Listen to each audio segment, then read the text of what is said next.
കടൽ തീരത്തെ മണൽപ്പരപ്പുകളോളം ആയുസ്സുള്ള ഒരു പക്ഷിയെക്കുറിച്ച് ബൈബിളിൽ പറഞ്ഞിട്ടുണ്ട്.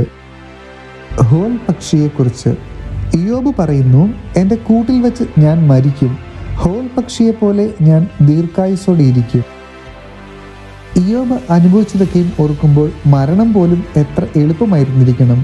എന്നിട്ടും കഷ്ടതയുടെ അവസാന മുഖവും കണ്ടിട്ടും ധൈര്യവും വിശ്വാസവും കൈവിടാത്ത ഇയ്യോബിൻ്റെ വാക്കുകളാണിത്. ഇതിൻ്റെ ഇംഗ്ലീഷ് ട്രാൻസ്ലേഷനിൽ കാണുന്നത് I shall multiply my days as sand എന്നാണ്.